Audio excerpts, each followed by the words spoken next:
Hi friends, Nishad പടിഞ്ഞാറ്റുമുറയാണ്. ദേശീയപാത 66 വികസന പ്രവർത്തനങ്ങളുടെ പുതിയ വീഡിയോയിലേക്ക് നിങ്ങൾക്കേവർക്കും സ്വാഗതം. തൃശ്ശൂർ ജില്ലയിലെ ദേശീയപാത 66 കടന്നു പോകുന്ന ബൈപ്പാസുകളിൽ ഓരോന്നായിട്ട് പണികൾ പൂർത്തീകരിച്ച് തുറന്നു കൊടുത്തുകൊണ്ടിരിക്കുകയാണ്. അപ്പോൾ നമ്മൾ കഴിഞ്ഞ പ്രാവശ്യം ചാവക്കാട് ബൈപ്പാസിന്റെ പണികൾ പൂർണ്ണമായി കണ്ടു കഴിഞ്ഞു. ഇന്ന് നമ്മൾ കാണാൻ പോകുന്നത് വാടാനപ്പള്ളി ബൈപ്പാസ് ആണ് കേട്ടോ. ഏകദേശം 6 കിലോമീറ്ററാണ് വാടാനപ്പള്ളി ബൈപ്പാസ് വന്നിരിക്കുന്നത്. കാപ്പിരിക്കാട് മുതൽ തളിക്കുളം വരെയുള്ള റീച്ചിലാണ് വാടാനപ്പള്ളി ബൈപ്പാസ് വന്നിരിക്കുന്നത്. വാടാനപ്പള്ളി ടൗൺ പൂർണ്ണമായി ഒഴിവാക്കിയിട്ടാണ് ഈ ബൈപ്പാസ് കടന്നു പോകുന്നത്. എന്തായാലും വാടാനപ്പള്ളി ബൈപ്പാസ് പൂർണ്ണമായി ഗതാഗതത്തിന് തുറന്നു കൊടുത്തിട്ടുണ്ട്. പക്ഷെ അതിന്റെ ഇടയിൽ ചെറിയൊരു പണി നടക്കുന്നുണ്ട്. പണികൾ പൂർത്തിയായ ഭാഗം തന്നെ ആയിരുന്നു. നമ്മുടെ വാടാനപ്പള്ളിയിൽ നിന്നും തൃശ്ശൂർ ഭാഗത്തേക്ക് പോകുന്ന റോഡുണ്ട്, അതിന് കുറുകെ ഫ്ലൈ ഓവർ ഉണ്ടായിരുന്നു. അതിന്റെ അപ്രോച്ച് റോഡിന്റെ പണികളൊക്കെ കഴിഞ്ഞതാണ്. പക്ഷേ പിന്നീട് അപ്രോച്ച് റോഡിന്റെ പണികൾ പൂർണ്ണമായി കഴിഞ്ഞ ഭാഗങ്ങൾ പൊളിച്ചു മാറ്റിയിട്ട് പാലം നീട്ടം കൂട്ടുകയാണ്. ആ ഒരു വർക്ക് മാത്രമേ ഈ ബൈപ്പാസിൽ നടക്കാൻ ബാക്കിയുള്ളൂ. ബാക്കി എല്ലാ പണികളും കഴിഞ്ഞിരിക്കുന്നു. ഈ വീഡിയോ കാണുമ്പോൾ നിങ്ങൾക്ക് ഏകദേശം വ്യക്തമായി മനസ്സിലാവുന്നതാണ്. ഏഴങ്കല്ലിൽ നിന്നാണ് ഈ വാടാനപ്പള്ളി ബൈപ്പാസ് തുടങ്ങുന്നത്. പിന്നീട് അവസാനിക്കുന്നത് തളിക്കുളം സ്കൂളും കഴിഞ്ഞ് സ്നേഹതീരം റോഡുണ്ട്, അവിടെ ഒരു അണ്ടർപാസ് ഉണ്ട്, അത് കഴിഞ്ഞിട്ടാണ് അവസാനിക്കുന്നത്. എന്ന് വെച്ചാൽ തളിക്കുളം ടൗണിൽ നടത്താം. അപ്പോൾ ഇതാണ് ഏഴങ്കല്ല് അണ്ടർപാസിന്റെ പണികളെല്ലാം പൂർത്തീകരിച്ച് അപ്രോച്ച് റോഡിന്റെ വർക്കും കഴിഞ്ഞിട്ട് ലൈൻ മാർക്കിംഗ് കഴിഞ്ഞിരിക്കുന്നു. പക്ഷേ ഇവിടുത്തെ ഒരു വിഷയം ഞാൻ പറയാൻ ഉദ്ദേശിക്കുന്നത് എന്താ വെച്ച് കഴിഞ്ഞാൽ, നമ്മളെ ഈ ഭാഗത്ത് കണ്ട നിങ്ങളൊരു ക്രാഷ് ബാരിയർ വെച്ചിരിക്കുന്നത് ഇത് വളരെയധികം ഡേഞ്ചറാണ്. കാരണം എന്താ വെച്ച് കഴിഞ്ഞാൽ രാത്രി കാലങ്ങളിലൊക്കെ വാഹനങ്ങൾ പെട്ടെന്ന് ഒരു വളവ് കഴിഞ്ഞ് വരുന്ന സമയത്ത്, അതും 3ാമത്തെ ട്രാക്കിന്റെ അവിടെയാണ് വെച്ചിരിക്കുന്നത്. കാരണം 3ാമത്തെ ട്രാക്ക് പൂർണ്ണമായി ഓപ്പൺ ആണ്. ഈ അണ്ടർപാസിന്റെ അപ്രോച്ച് റോഡ് സ്റ്റാർട്ട് ചെയ്യുന്ന സ്ഥലം മുതൽ അതിൽ കൂടെ വാഹനം വന്നു കഴിഞ്ഞാൽ പെട്ടെന്നായിരിക്കും ഇതുപോലുള്ള ക്രാഷ് ബാരിയർ കാണുക. അപ്പം ഇതൊരു അപകടത്തിന് സാധ്യതയുള്ള തന്നെയാണ്. ഇത് ശിവാലയുടെ ശ്രദ്ധയിൽപ്പെടുമെന്ന് കരുതുന്നു.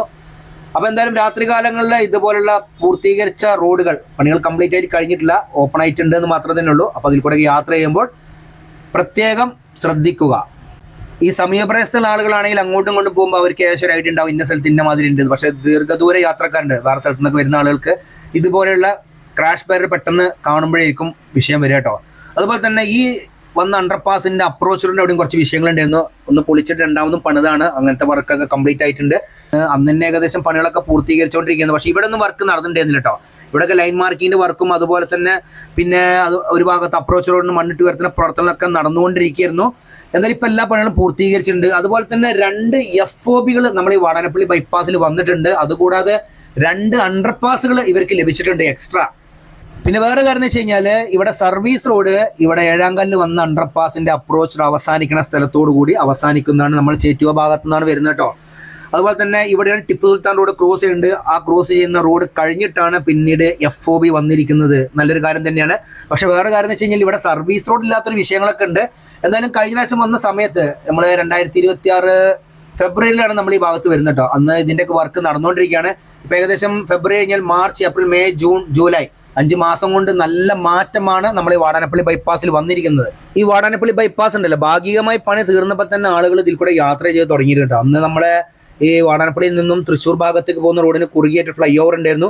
അതിന്റെ പണിയൊക്കെ ഏകദേശം അവസാന ഘട്ടത്തിലായിരുന്നു. പിന്നീട് ഈ അടുത്താണ് ഇപ്പോൾ അതൊക്കെ പൊളിച്ച് പണികൾ രണ്ടാമത് ആരംഭിച്ചത് കേട്ടോ. എന്തായാലും ഇവിടെ FOBന്റെ പണികൾ കഴിഞ്ഞിരിക്കുന്നു. അതുപോലെ തന്നെ ഇവിടെ ക്രാഷ് ബാരിന്റെ വർക്ക് ഇനി കുറച്ച് ഭാഗത്ത് നടക്കാനുണ്ട്, ഡിവൈഡറിന്റെ വർക്ക് നടക്കാനുണ്ട്. പിന്നെ വേറെ കാര്യം എന്ന് വെച്ച് കഴിഞ്ഞാൽ, ഈ ടിപ്പു സുൽത്താൻ റോഡിൽ വരുന്ന വാഹനങ്ങൾക്ക് നേരെ നമ്മൾ വാടാനപ്പള്ളി ടൗണിലേക്ക് പോകണമെന്നുണ്ടെങ്കിൽ ഇവർക്ക് സർവീസ് റോഡിലൂടെ പോയിട്ട് ഏഴാങ്കല്ലിൽ എത്തിയിട്ട് പിന്നെ വാടാനപ്പള്ളി ടൗണിൽ പോകട്ടോ. അപ്പം കുറച്ച് ദൂരം മാത്രമേ ഈ ഭാഗത്ത് സർവീസ് റോഡുള്ളൂ. പിന്നീട് ഇവിടുന്ന് അങ്ങോട്ട് സർവീസ് റോഡ് കാര്യമായിട്ട് എവിടെയും ഇല്ല. പിന്നീട് ഇത് കഴിഞ്ഞിട്ട് വരുന്ന 2 അണ്ടർപാസുകൾ ഞാൻ പറഞ്ഞില്ല, ആ ഭാഗത്ത് ചെറിയ തോതിൽ സർവീസ് റോഡിന്റെ പണികൾ കഴിഞ്ഞിരിക്കുന്നു. അവിടേക്ക് എക്സിറ്റ് കൊടുത്തിട്ടുണ്ട് കേട്ടോ. എന്തായാലും പിന്നെ അതുപോലെ തന്നെ ആ സമീപപ്രദേശത്തെ ആളുകൾക്ക് അവിടുന്ന് 60 പാതിൽ കയറാൻ അവിടെയൊക്കെ പറ്റുന്നതാണ്. എന്തായാലും FOBന്റെ പണികളെല്ലാം പൂർത്തീകരിച്ചിട്ടുണ്ട്. ഇനി ലൈറ്റിന്റെ വർക്ക് നടക്കാനുണ്ട്. കഴിഞ്ഞ ആഴ്ച വന്ന സമയത്ത് ഇതിന്റെ സ്ട്രക്ചർ മാത്രമായിട്ടുണ്ടായിരുന്നുള്ളൂ. പിന്നെ വേറെ കാര്യം എന്ന് വെച്ച് കഴിഞ്ഞാൽ, നമ്മൾ ഈ വാടാനപ്പള്ളി ബൈപ്പാസിലാണ് ഒരു ട്രക്ക് ലേവേ വന്നിട്ടുണ്ട്. എന്ന് വെച്ച് കഴിഞ്ഞാൽ ചാവക്കാട് ഭാഗത്തു നിന്നും നേരെ നമ്മൾ എറണാകുളം ഭാഗത്തേക്ക് പോകുമ്പോഴുള്ള ഒരു ട്രക്ക് ലേബേ വന്നിരിക്കുന്നത് ഇവിടെ ഇടത് ഭാഗത്താണ്. പക്ഷെ ഇതിനു മുൻപൊക്കെ ഞാൻ കേട്ടിരുന്ന വലിയ ട്രക്ക് ലേബേ ആണെന്ന് കേട്ടിരുന്നു. പക്ഷേ വന്നപ്പം അതൊരു ചെറിയ ട്രക്ക് ലേബേ ആയി പോയി മാത്രം. പിന്നെ വേറൊരു കാര്യം എന്ന് വെച്ച് കഴിഞ്ഞാൽ, ഈ തൃശ്ശൂർ ജില്ലയിൽ ഞാൻ കഴിഞ്ഞ പ്രാവശ്യം പറഞ്ഞ മാതിരി തന്നെ 6 പുതിയ ബൈപ്പാസ് ഉണ്ട്. അതുപോലെ തന്നെ പിന്നീട് ഒരു ബൈപ്പാസ് എന്ന് പറഞ്ഞാൽ നമ്മളെ കൊടുങ്ങല്ലൂർ ബൈപ്പാസ്, അത് നിലവിലുണ്ടായിരുന്ന ബൈപ്പാസ് വീതി കൂട്ടുകയാണ്. അങ്ങനെ ടോട്ടലായിട്ട് 7 ബൈപ്പാസുകളാണ് ഈ റീച്ചിൽ വന്നിരിക്കുന്നത്. 2 റീച്ചാണ് തൃശ്ശൂർ ജില്ലയിലുള്ളത്. ഒന്ന് കാപ്പിരിക്കാട് മുതൽ തളിക്കുളം വരെയും മറ്റൊന്ന് തളിക്കുളം മുതൽ കൊടുങ്ങല്ലൂർ വരെയും. അതിൽ 2 ബൈപ്പാസുകളാണ് ഈ ആദ്യത്തെ റീച്ചിലുള്ളത് കേട്ടോ. എന്തായാലും ചാവക്കാട് ബൈപ്പാസിന്റെ പണികളാണ് ഇപ്പോൾ ആദ്യത്തെ റീച്ചിൽ കാര്യമായിട്ട് നടക്കാനുള്ളത്. നമ്മളെ വാടാനപ്പള്ളി ബൈപ്പാസിന്റെ പണികൾ പൂർത്തീകരിച്ചിട്ടുണ്ട്. അപ്പൊ ഈ ഭാഗത്താണ് ട്രക്ക് ലേബേ വന്നിരിക്കുന്നത് കേട്ടോ. എന്തായാലും ദീർഘദൂര വാഹനങ്ങൾക്ക് ഇവിടെ വന്ന് പാർക്ക് ചെയ്യാനുള്ള സൗകര്യമുണ്ട്. പക്ഷേ ഇവിടെ ഒരു സംഭവം ഇല്ല. ഞാൻ ഇപ്പൊ 2 സ്ഥലങ്ങളിൽ ഞാൻ പോയി. ഒന്ന് നമ്മളെ ഇവിടെയും പിന്നെ അതുപോലെ തന്നെ എടമുട്ടം ഭാഗത്ത് ഒരു ട്രക്ക് ലേബേ വന്നിട്ടുണ്ട്. പക്ഷെ ഇവിടെ 2 സ്ഥലത്തും ഇല്ലാത്തൊരു സംഭവം എന്ന് പറഞ്ഞു കഴിഞ്ഞാൽ ടോയ്ലറ്റ് ഫെസിലിറ്റി ഇല്ല കേട്ടോ. അത് ഇനി ചിലപ്പം വരുമായിരിക്കും. പക്ഷെ ഇപ്പൊ പണികളെല്ലാം ട്രക്ക് ലേബേന്റെ കഴിഞ്ഞെങ്കിലും വാഹനങ്ങളിവിടെ നിർത്തി തുടങ്ങിയിട്ടുണ്ട്. അപ്പം തുടക്കത്തിൽ തന്നെ സത്യം പറയുന്നത് തന്നെ ഇവിടെ ഒരു ടോയ്ലറ്റ് ഫെസിലിറ്റിയാണ് ആദ്യം പണിയേണ്ടിയിരുന്നത്. പക്ഷെ ഇവിടെ അങ്ങനത്തെ ഒരു ഫെസിലിറ്റി കാണാനില്ല. ഇനി ചിലപ്പം വരുമായിരിക്കും. ഞാൻ വരുന്നില്ല എന്നൊന്നും പറയുന്നില്ല, വരുമായിരിക്കും. കാരണം പണികൾ ഓരോ ഭാഗത്തും നടന്നുകൊണ്ടിരിക്കുകയല്ലേ. പൂർത്തീകരിക്കുന്ന സമയത്ത്, കാരണം ഈ വാടാനപ്പള്ളി ബൈപ്പാസ് പൂർണ്ണമായിട്ട് ഗതാഗതത്തിന് തുറന്നു കൊടുത്തു കഴിഞ്ഞിട്ടുണ്ടെങ്കിൽ ചിലപ്പോൾ ഇവിടെ ഒരു ടോയ്ലറ്റ് ഫെസിലിറ്റി ഉണ്ടാവും കേട്ടോ. ഇപ്പം എല്ലാ വാഹനങ്ങളും വെച്ച് വലിയ വലിയ ലോറിക്കാരൊക്കെ അധികം ഇവിടെ വന്ന് നിൽക്കുന്നുണ്ട്. പക്ഷെ ഇവിടെ അടിസ്ഥാനപരമായ കാര്യങ്ങൾ നടത്താൻ വേണ്ടിയിട്ട് ഇവർ എന്ത് ചെയ്യുന്ന അറിയില്ല. ഇപ്പൊ തന്നെ ഞാനിവിടെ വന്ന സമയത്ത് കുറെ ആളുകൾ ഇവിടെ നിന്ന് മൂത്രമൊക്കെ കഴിക്കുന്നുണ്ടായിരുന്നു. അതൊക്കെ വലിയൊരു ഫാൾട്ട് തന്നെയാണ്. കാരണം ഈ പരിസര പ്രദേശത്തൊക്കെ ആളുകൾ താമസിക്കുന്നുണ്ട്. അതുപോലെ തന്നെ ഇവിടെ ചില ആളുകൾ വന്നിട്ട് ഭക്ഷണം കഴിച്ചിട്ട് ഇവിടെ വേസ്റ്റ് ഒക്കെ ഇടുന്നുണ്ട്. അതൊക്കെ നിങ്ങൾ നിർത്തണം കേട്ടോ. അതിന് ഏറ്റവും വേണ്ട കാര്യം എന്ന് വെച്ച് കഴിഞ്ഞാൽ നാഷണൽ ഹൈവേ അതോറിറ്റിക്കാർ ഇവിടെ ഒരു വേസ്റ്റ് വീൽ സ്ഥാപിക്കാൻ തന്നെ വേണം. അതിനുള്ള സൗകര്യങ്ങൾ ചെയ്തു കൊടുക്കണം. അല്ലെങ്കിൽ നമ്മൾ വരുന്ന ആളുകൾ കുറ്റം പറഞ്ഞിട്ട് കാര്യമില്ല, അവർ വേസ്റ്റ് അവിടെ കൊണ്ടിടും. അപ്പൊ ഇതാണ് ട്രക്ക് ലേബേ. ഈ ട്രക്ക് ലേബേ കഴിഞ്ഞിട്ടാണ് പിന്നീട് നമ്മളെ വാടാനപ്പള്ളിയിൽ നിന്നും തൃശ്ശൂർ ഭാഗത്തേക്ക് പോകുന്ന റോഡുണ്ട്. ആ റോഡിന് കുറുകെയുള്ള ഫ്ലൈ ഓവർ വന്നിരിക്കുന്നത്. അതിന് മുൻപായിട്ട് നമ്മളെ പഴയ വർക്കുകൾ കഴിഞ്ഞ ഭാഗം ഒന്ന് കണ്ടുവരാം. കാരണം അന്ന് ഈ വർക്കുകൾ കഴിഞ്ഞ സമയത്ത് ഞാൻ പറഞ്ഞില്ല നേരത്തെ ഫ്ലൈ ഓവറിന് 2 ഭാഗത്തും അപ്രോച്ച് റോഡിന്റെ പണികൾ കഴിഞ്ഞിട്ടുണ്ട് എന്നുള്ളത് അതൊന്ന് കാണും ചെയ്യുക. അതുപോലെ തന്നെ നല്ല സ്പീഡിലാണ് ഇതിൽ കൂടെ ഒക്കെ വാഹനങ്ങൾ കടന്നു പോകുന്നത്. അപ്പം ദേശീയപാത 66 കൂടെ സഞ്ചരിക്കുന്ന സമയത്ത് പ്രത്യേകം ശ്രദ്ധിക്കേണ്ട ലൈൻ ട്രാഫിക് ആണ്. ആദ്യത്തെ ലൈൻ എന്ന് പറഞ്ഞു കഴിഞ്ഞാൽ സ്ലോ സ്പീഡ് വെഹിക്കിളും ഹെവി വെഹിക്കിളും പോകാനുള്ളതാണ്. രണ്ടാമത്തെ ട്രാക്കാണ് നമ്മൾ സ്ഥിരമായിട്ട് ഉപയോഗിക്കേണ്ടത്. 80 കിലോമീറ്റർ വേഗതയാണ് പറഞ്ഞിരിക്കുന്നത്. മൂന്നാമത്തെ ട്രാക്ക് എന്ന് പറഞ്ഞു കഴിഞ്ഞാൽ എമർജൻസി വാഹനങ്ങൾ ട്രാക്കാണ്. എന്ന് വെച്ച് കഴിഞ്ഞാൽ ആംബുലൻസ്, ഫയർഫോഴ്സ് അങ്ങനത്തെ വാഹനങ്ങൾ പോകാനും. അതുപോലെ തന്നെ രണ്ടാമത്തെ ട്രാക്കിൽ നമ്മൾ ഓവർടേക്ക് ചെയ്യുന്നുണ്ടെങ്കിൽ മൂന്നാമത്തെ ട്രാക്കിൽ കയറുന്ന സമയത്ത് ഇൻഡിക്കേറ്റർ ഇടുക. അതുപോലെ തന്നെ മിററിൽ നോക്കിയിട്ട് വേണം മൂന്നാമത്തെ ട്രാക്കിൽ കയറുക. ഓവർടേക്ക് ചെയ്ത് കഴിഞ്ഞ ശേഷം വീണ്ടും നമ്മൾ രണ്ടാമത്തെ ട്രാക്കിലേക്ക് വരേണ്ടതാണ്. അപ്പോൾ ഞാനിതൊക്കെ ഇതിന് മുൻപ് പല വീഡിയോസിലും പറയുന്നതാണ്. എന്നിട്ട് പോലും നമ്മൾ പല ആക്സിഡന്റുകൾ നമ്മളിപ്പോൾ കണ്ടു. ഇപ്പോൾ ഈ അടുത്ത് ഞാൻ കോട്ടക്കൽ ബൈപ്പാസിൽ ഒരു വീഡിയോ കാണിച്ചു നിങ്ങളെ. കാരണം വാഹനം നേരെ എക്സിറ്റ് കഴിഞ്ഞ് മുന്നോട്ട് പോയിട്ട് റിവേഴ്സ് വരുന്നു. അതൊരിക്കലും നിങ്ങൾ ചെയ്ത് ബാക്കിൽ വരുന്ന വാഹനങ്ങൾ ഇടിക്കാൻ സാധ്യതയുണ്ട്. ഇപ്പോൾ ഈ അടുത്ത് തന്നെ ബാംഗ്ലൂർ ഹൈവേയിൽ നിങ്ങൾ കണ്ടാണ് ഒരു വണ്ടി റിവേഴ്സ് ചെയ്യുമാതിരി വന്നിട്ട് ബാക്കിൽ വാഹനം ഇടിച്ചിട്ട് 4 പേരറ്റം മരണപ്പെട്ടു തോന്നുന്നുണ്ട്. നിയമങ്ങൾ പാലിച്ച് സുരക്ഷിതമായ യാത്ര ഉറപ്പുവരുത്തുക. ഇനി നമ്മൾ കാണാൻ പോകുന്നത് ഇപ്പം നിലവിൽ വാടാനപ്പള്ളി ബൈപ്പാസിൽ പണികൾ നടക്കുന്ന സ്ഥലം, അതുപോലെ തന്നെ 2026 ഫെബ്രുവരിയിൽ പണികൾ എത്രത്തോളം എത്തിയിരുന്നു നിങ്ങൾ കണ്ടു നോക്കട്ടോ. കാരണം ഇതാണ് നമ്മൾ വാടാനപ്പള്ളിയിൽ നിന്നും തൃശ്ശൂർ ഭാഗത്തേക്ക് പോകുന്ന റോഡിന് കുറുകെ എന്ന ഫ്ലൈ ഓവറിന്റെ പണി പൂർത്തീകരിച്ചിട്ടുണ്ട്. 2 ഭാഗത്തുമുള്ള അപ്രോച്ച് റോഡിന്റെ പണികളൊക്കെ ഏകദേശം 3/4 ഭാഗത്തോളം കഴിഞ്ഞിട്ട് ടാറിങ് കഴിഞ്ഞ പ്രദേശം കൂടിയാണ്. കുറച്ച് ഭാഗത്ത് മാത്രമേ വർക്ക് ഉണ്ടായിരുന്നു. കാരണം ആ പാലുമായിട്ട് ജോയിന്റ് ചെയ്യുന്ന സ്ഥലത്ത് മാത്രമേ വർക്ക് ഉണ്ടായിരുന്നുള്ളൂ. ഇപ്പൊ ഇവിടെ പൂർണ്ണമായിട്ട് ഇത് പൊളിച്ചു മാറ്റിയിട്ട് ഇവിടെ പാലം കുറച്ചുകൂടി നീട്ടം വെപ്പിക്കുക കേട്ടോ. അതിന്റെ വർക്കാണ് ഇപ്പം നടന്നുകൊണ്ടിരിക്കുന്നത്. എന്തായാലും ഈ വീഡിയോ എടുക്കുന്ന സമയത്ത് അന്ന് വലിയ മഴയൊന്നുമില്ല. നോക്കി നിങ്ങൾ ഇവിടം വരെ ടാറിങ്ങിന്റെ വർക്ക് കഴിഞ്ഞാണ്. ഇവിടുന്ന് കുറച്ച് ഭാഗത്ത് മാത്രമേ മണ്ണിട്ട് ഉയർത്താനുള്ള ബാക്കി ഭാഗങ്ങൾ ഉണ്ടായിരുന്നുള്ളൂ. ഇവിടെ 6 പാനലാണ് ഉപയോഗിച്ചിരുന്നത്. മറുഭാഗം നോക്കി നിങ്ങൾ ഏകദേശം 85% ഈ പാലവുമായിട്ട് ജോയിൻ ചെയ്യുന്ന വർക്ക് കഴിഞ്ഞതാട്ടോ. ഈ ഭാഗമാണ് ഇപ്പൊ പൊളിച്ചിട്ട് രണ്ടാമത് പാലം നീട്ടം വെപ്പിക്കുകയാണ്. എന്തായാലും നല്ല കാര്യം തന്നെയാണ്. അപ്പൊ നമ്മളെ കൂരാട് വിഷയം നിങ്ങൾക്ക് അറിയുന്ന കാര്യം തന്നെയാണ്. മണ്ണവിടെ ഇരുന്ന് പോയ പ്രശ്നം. അതുപോലെ തന്നെ കോഴിക്കോട് ഭാഗത്ത് കണ്ണൂക്കര ഭാഗത്ത് സോയിൽ നെയിലിംഗ് ചെയ്ത ഭാഗത്ത് മണ്ണിടിച്ചിട്ടുണ്ടായിട്ടുണ്ട് മഴ വന്ന സമയത്ത്. അതിനുശേഷം പല സ്ഥലത്തും ഇതുപോലെയുള്ള പ്രശ്നങ്ങൾ ഉണ്ടായ സമയത്താണ് ഇപ്പം വീണ്ടും മണ്ണ് പരിശോധനയൊക്കെ നടത്തിയിട്ട് ഇതുപോലെയുള്ള നിർമ്മാണങ്ങൾ ദേശീയപാത അതോറിറ്റി വീണ്ടും ചെയ്യുന്നത്. ഇപ്പൊ ഇന്നലെ നമ്മൾ കേട്ടു നമ്മളെ ചേർത്തല ഭാഗത്ത് 11-ാം മൈൽ ഭാഗത്ത് ഒരു അണ്ടർപാസ് വന്നിട്ടുണ്ട്. അതിന്റെ അപ്രോച്ച് റോഡിൽ വലിയൊരു ഗർത്തം ഉണ്ടായിരുന്നു.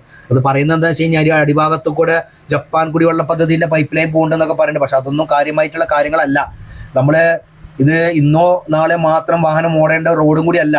വർഷങ്ങളായിട്ട് ഇതിൽ കൂടെ വാഹനം ഓടേണ്ട റോഡ്. അതുപോലെ തന്നെ ചെറിയ വാഹനങ്ങൾ വലിയ വാഹനങ്ങളൊക്കെ പോകുന്നതാണ്. അപ്പൊ അതിൻ്റെതായ നിർമ്മാണം നടത്തണം. അത്രയും പരിശോധന നടത്തിയിട്ടാണ് നിർമ്മാണം നടത്തേണ്ടത് കേട്ടോ. അതൊക്കെ ഒരു ഫാൾട്ട് തന്നെയാണ്. എന്തായാലും അതിനൊക്കെ ബദൽ സംവിധാനം കാണുമായിരിക്കും. ഇപ്പൊ കൂരിയാട് ഇതേമാതിരി വയഡക്റ്റ് നിർമ്മിച്ചല്ലോ, അവിടെ ഇപ്പൊ പ്രശ്നങ്ങളൊന്നും ഇല്ലാതെ പോകുന്നുണ്ട്. അപ്പൊ ഇതാണ് നമ്മളെ വാടാനപ്പള്ളിയിൽ നിന്നും നേരെ തൃശ്ശൂർ ഭാഗത്തേക്ക് പോകാനുള്ള റോഡിന് കുറുകെയുള്ള ഫ്ലൈ ഓവറിന്റെ 2 ഭാഗത്തും നിങ്ങൾ നോക്കിയ പണികൾ പൂർത്തിയായ ഭാഗങ്ങൾ പൂർണ്ണമായി പൊളിച്ചു മാറ്റിയിട്ട് അവിടെ പൈലിംഗ് നടത്തിക്കൊണ്ടിരിക്കുകയാണ്. ഞാൻ നേരത്തെ പറഞ്ഞില്ല ചെറിയ തോതിലൊരു ഗതാഗത കുരുക്കുണ്ടെന്നുള്ളത്. കാരണം ഇതിപ്പോൾ നമ്മൾ നേരെ ചാവക്കാട് ഭാഗത്ത് നിന്ന് വരുന്ന വാഹനങ്ങൾ എറണാകുളം ഭാഗത്തേക്കും അതുപോലെ തന്നെ മതിലകം ഭാഗത്തേക്കൊക്കെ പോകുന്ന സൈഡാണ്. ആ സൈഡിലാണ് ഏറ്റവും കൂടുതൽ ഗതാഗത കുരുക്ക്. കാരണം ഇവിടെ ഇങ്ങനെ ഒരു ക്രോസിംഗ് ഉണ്ട്. അപ്പോൾ ഇവിടെ പൈലിങ്ങിന്റെ വർക്ക് നടക്കുന്നുണ്ട്. പൈലിംഗ് കഴിഞ്ഞ ഭാഗത്ത് പൈൽ കേസും അതുപോലെ തന്നെ പൈൽ കേസിന്റെ വർക്ക് കഴിഞ്ഞ സ്ഥലത്ത് പൈൽ കേജ് ഒക്കെ ഇറക്കിയിട്ടുണ്ട്. തൃശ്ശൂർ ജില്ലയിലാണ് ഇപ്പൊ ഇതുപോലെ വർക്ക് നടക്കുന്നുണ്ട്. ഇപ്പൊ നമ്മള് ഒരു വർക്ക് അവിടെ നടക്കുന്നുണ്ട്. രണ്ടാമത്തെ വർക്ക് നടക്കുന്ന സ്ഥലം എന്ന് പറഞ്ഞാൽ കൊറ്റംകുളം എന്ന് പറഞ്ഞ സ്ഥലമുണ്ട്. അവിടെ പാലത്തിനോട് വർക്ക് നടക്കുന്നുണ്ട്. പിന്നെ കൊടുങ്ങല്ലൂരിന് ഇതേമാതിരി വർക്കൊക്കെ വരുന്നുണ്ട് എന്ന് പറയുന്നുണ്ട്.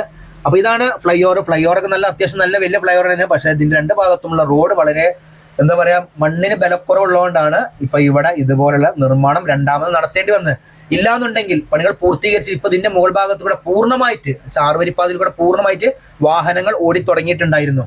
ഇനിയിപ്പോൾ എന്തായാലും ഒരു ഏകദേശം ഒരു 6-7 മാസം പിടിക്കും തോന്നുന്നുണ്ട് ഇവിടുത്തെ പണികൾ കഴിയാൻ വേണ്ടിയിട്ട്. കാരണം നമ്മളെ മലപ്പുറം ജില്ലയിലെ കൂരിയാട് ഭാഗത്ത് 1 വർഷമാണ് പിടിച്ചത് 400 മീറ്റർ നീളമുള്ള ആ വയഡക്റ്റ് നിർമ്മിച്ചിട്ട് പൂർണ്ണമായി ഗതാഗതത്തിന് തുറന്നു കൊടുക്കാൻ വേണ്ടിയിട്ടോ. എന്തായാലും 1 വർഷമൊന്നും പിടിക്കില്ല, കാരണം ചെറിയൊരു വർക്ക് മാത്രമേ ഭാഗത്തുള്ളൂ. 2 ഭാഗത്തും പാലം കുറച്ച് നീട്ടം കൂട്ടുക, പീറുകളൊക്കെ സ്ഥാപിച്ചിട്ട്. അപ്പോൾ ആ വർക്ക് ഏകദേശം എനിക്കൊന്നൊരു 5-6 മാസം കൊണ്ട് തീരും തോന്നുന്നുണ്ട്. അത് കഴിഞ്ഞാൽ പിന്നീട് പൂർണ്ണമായിട്ട് വാടാനപ്പള്ളി ബൈപ്പാസിലൂടെ നമുക്ക് യാത്ര ചെയ്യാൻ സാധിക്കുന്നതായിരിക്കും. പക്ഷെ എന്നാലും ലൈറ്റുകളൊക്കെ സ്ഥാപിക്കാനുണ്ട്. പിന്നെ വേറെ കാര്യം വെച്ചാൽ ഞാനൊക്കെ ഈ ഭാഗത്തേക്ക് വരുന്ന സമയത്ത് ഇവിടെ അണ്ടർപാസ് ഇല്ലാത്തൊരു പ്രശ്നങ്ങളുണ്ടായിരുന്നു കേട്ടോ. കാരണം നമ്മൾ ഇവിടെ നിന്ന് അങ്ങോട്ട് ഇപ്പം നമ്മൾ ഈ വാടനപ്പള്ളിയിൽ നിന്നും തൃശ്ശൂർ ഭാഗത്തേക്ക് പോകുന്ന റോഡ്, അത് കഴിഞ്ഞിട്ട് നേരെ നമ്മൾ തളിക്കുളം സ്കൂളിൻ്റെ ഭാഗത്തേക്ക് പോകുന്ന സമയത്ത് 2 പുതിയ അടിപ്പാതകൾ വന്നിട്ടുണ്ട്. എന്നാലും അതൊക്കെ നല്ല കാര്യം തന്നെയാണ്. ഇവിടുത്തെ ജനപ്രതിനിധികളും അതുപോലെ തന്നെ ഇവിടുത്തെ നാട്ടുകാരൊക്കെ ഇടപെട്ടിട്ടാണ് ഇത് കൊണ്ടുവന്നത്. അതുപോലെ തന്നെ ഇതുപോലെ പല പ്രശ്നങ്ങളും പല സ്ഥലത്തും നടക്കുന്നുണ്ട്. പിന്നെ ഇവിടെ ഒന്നും സർവീസ് റോഡില്ല, സൈഡിലൊക്കെ W സ്റ്റീൽ ക്രാഷ് ബാരിയർ വെച്ചിട്ടുണ്ട്. അതുപോലെ തന്നെ പ്രത്യേകം ശ്രദ്ധിക്കേണ്ട കാര്യം വെച്ച് കഴിഞ്ഞാൽ ഈ സൈഡിലുള്ള കർബാണ്, കർബിൽ കൂടെ ഒന്നും വണ്ടി പാർക്ക് ചെയ്തിടരുത്. ഒന്നാമത്തെ കാര്യം വെച്ചാൽ 6 വരിപ്പാതിലൊന്നും വാഹനം പാർക്ക് ചെയ്യാൻ തന്നെ പാടില്ല. കാരണം നമുക്കൊരു ഒബ്സ്റ്റക്കിൾസ് മുൻപിലില്ലാത്ത രീതിയിലേക്ക് നമ്മൾ വാഹനം ഓടിച്ചു വരാം. പെട്ടെന്ന് ഇതുപോലെ വാഹനങ്ങൾ സൈഡിൽ പാർക്ക് ചെയ്ത് കാണുമ്പോഴാണ് അപകടങ്ങൾ കൂടുതലുണ്ട്. അപ്പോൾ ഇതുപോലെ തന്നെ നമ്മുടെ കോഹിനൂർ, മലപ്പുറം ജില്ലയിലെ കോഹിനൂർ ഭാഗത്ത് ഇഷ്ടംപോലെ അപകടങ്ങൾ ഉണ്ടായിട്ടുണ്ട്. കാരണം സൈഡിൽ വാഹനം പാർക്ക് ചെയ്തിട്ട് ബാക്കിൽ വരുന്ന വാഹനം ഇടിച്ചിട്ടൊക്കെ അപകടം ഉണ്ടായിട്ടുണ്ട്, മരണപ്പെട്ടിട്ടൊക്കെ ഉണ്ട്. പിന്നെ അതുപോലെ തന്നെ ഇപ്പോൾ ഈ ബൈപ്പാസിൽ രണ്ടാമത്തെ FOB വന്നിരിക്കുന്ന ഈ ഭാഗത്തോട്ട് ഇവിടെ ടിപ്പു സുൽത്താൻ റോഡ് ക്രോസ് ചെയ്യുന്നുണ്ട്. അപ്പോൾ ഇവിടെയും സർവീസ് റോഡ് ഉണ്ട്. ഇവിടുന്ന് അങ്ങോട്ട് തളിക്കുളം സ്കൂളിന്റെ ഭാഗത്ത് വന്ന ഒരു അണ്ടർപാസ് ഉണ്ട്, അവിടെ വരെ പൂർണ്ണമായിട്ട് 2 ഭാഗത്തും സർവീസ് റോഡ് ഉണ്ട്. ദേശീയപാത 66 വികസനത്തിൽ 3 സ്ഥലങ്ങളിലാണ് പൂർണ്ണമായിട്ട് പണികൾ കഴിഞ്ഞിരിക്കുന്നത്. ഒന്ന് തലപ്പാടി മുതൽ ചെങ്ങള വരെയുള്ള റീച്ചിൽ FOBകളുടെ വർക്ക് കുറെ സ്ഥലത്ത് കഴിഞ്ഞിരിക്കുന്നു. അതുപോലെ തന്നെ നമ്മളെ വെങ്ങളം മുതൽ രാമനാട്ടുകര വരെ കോഴിക്കോട് റീച്ചിൽ 3 FOB വന്നിട്ടുണ്ട്. ഇപ്പൊ തൃശ്ശൂർ ജില്ലയിലെ വാടാനപ്പള്ളി ബൈപ്പാസിൽ 2 FOBകൾ, കാരണം ഇവിടെ റോഡിന്റെ പണി കഴിഞ്ഞതിന് മുൻപ് തന്നെ ഇവിടെ FOBന്റെ പണികൾ ആരംഭിച്ചും ചെയ്തു. പിന്നീട് മലപ്പുറം ജില്ലയിൽ പണികൾ കഴിഞ്ഞെങ്കിലും പക്ഷേ അവിടെ FOBന്റെ വർക്കുകൾ പല സ്ഥലത്തും ആരംഭിക്കാനുണ്ട്. ഇപ്പൊ ആകെ ഒരു സ്ഥലത്ത് മാത്രമേ FOBന്റെ വർക്ക് ആരംഭിച്ചുള്ളൂ, രണ്ടത്താണി ഭാഗത്ത്. അതും ഫൗണ്ടേഷൻ വർക്ക് മാത്രമേ എത്തുള്ളൂ. പക്ഷെ അവിടെ പണികളെല്ലാം റോഡിന്റെ കഴിഞ്ഞിട്ടുണ്ട്. പിന്നീട് ഇനി അടുത്തൊരു മാറ്റം ഞാൻ കണ്ടിരിക്കുന്നത് വെച്ചാൽ FOBകൾ കണ്ടമാനം വന്ന സ്ഥലം എന്ന് പറയുന്നത് നമ്മുടെ ആലപ്പുഴ റീച്ചിലുണ്ട്. അവിടെ ദൂരെ FOBകൾ വന്നിട്ടുണ്ട്. പക്ഷെ അത് റോഡിന്റെ പണി കഴിഞ്ഞതിന് മുമ്പ് തന്നെ FOBകൾ വന്നു. അത് വലിയ കാര്യം തന്നെയാണ്. അപ്പോൾ ഇവിടെയാണ് ടിപ്പു സുൽത്താൻ റോഡ് ഇങ്ങനെ ക്രോസ് ചെയ്യുന്നത്. അത് കഴിഞ്ഞിട്ടാണ് നമ്മളെ അടുത്ത അണ്ടർപാസ് വന്നിരിക്കുന്നത് തളിക്കുളം സ്കൂളിന്റെ മുൻഭാഗത്തുള്ള കേട്ടോ. അപ്പോൾ 2 ഭാഗത്തും ഇവിടെ സർവീസ് റോഡ് ഉണ്ട്. പിന്നീട് ഇവിടുന്ന് അങ്ങോട്ട് മണ്ണിട്ട് ഉയർത്തിയിട്ടാണ് നേരെ തളിക്കുളം ടൗണിലേക്ക് പോകുന്നത് കേട്ടോ. അവിടെ സ്നേഹതീരം റോഡ് ഉണ്ട്, ആ റോഡിന്റെ ഒരു അണ്ടർപാസ് ഉണ്ട്. അത് കഴിഞ്ഞിട്ട് മാത്രമേ പിന്നീട് അപ്രോച്ച് റോഡ് അവസാനിക്കുന്നുള്ളൂ. അപ്പോൾ എന്തായാലും പണികളെല്ലാം ഇവിടെ പൂർത്തീകരിച്ചിട്ടുണ്ട്. വാഹനങ്ങളൊക്കെ ഇതിന്റെ മുകൾ ഭാഗത്തോട് ഓടി തുടങ്ങിയിട്ടുണ്ട്. തൃശ്ശൂർ റീച്ചിലെ ബൈപ്പാസുകളുടെ പണികൾ ഏകദേശം ഓരോ ഭാഗത്തും പൂർത്തീകരിച്ച് ഗതാഗതത്തിന് തുറന്നു കൊടുത്തുകൊണ്ടിരിക്കുകയാണ്. അതുപോലെ തന്നെ റോഡിന്റെ പണികളൊക്കെ ഏകദേശം കംപ്ലീറ്റ് ആയിക്കൊണ്ടിരിക്കുകയാണ്. അതിനോടനുബന്ധിച്ച് തന്നെ നമ്മുടെ തൃശ്ശൂർ ജില്ലയിൽ വരുന്ന ടോൾ പ്ലാസ നാട്ടികയിലാണ്. അതിന്റെ പണിയും അതിവേഗം പുരോഗമിച്ചുകൊണ്ടിരിക്കുകയാണ്, ഏകദേശം അവസാന ഘട്ടത്തിൽ തന്നെയാണ്. അപ്പോൾ ഫാസ്ടാഗ് ഇല്ലാത്തവർ ഫാസ്ടാഗ് എടുക്കുക. ടോൾ പ്ലാസ കടക്കണമെങ്കിൽ ഫാസ്ടാഗ് അല്ലെങ്കിൽ UPS സംവിധാനം മാത്രമുള്ളൂ. പിന്നെ അതുപോലെ തന്നെ ടോളിന്റെ സമീപ പ്രദേശത്തുള്ള ആളുകൾക്ക് പാസ് ലഭിക്കുന്നതായിരിക്കും, എല്ലാ സ്ഥലത്തുള്ള മാതിരി തന്നെയാണ്. പിന്നെ വാർഷിക പാസ് ഉണ്ട്, 3075 രൂപയാണ് വാർഷിക പാസ്. 15 രൂപ തോതിൽ നിങ്ങൾക്ക് 1 വർഷം 200 ടോൾ കടന്നു പോകാൻ സാധിക്കുന്നതാണ്. അപ്പോൾ നിയമങ്ങൾ പാലിച്ച് സുരക്ഷിതമായ യാത്ര ഉറപ്പുവരുത്തുക. വീഡിയോ ഇഷ്ടപ്പെടുന്ന ലൈക്ക് ചെയ്യുക, ഷെയർ ചെയ്യുക, കമന്റ് ഇടാൻ മറക്കരുത്. പുതിയ വീഡിയോ വരുന്നവരെ നിങ്ങളോട് എല്ലാവരോടും ബൈ.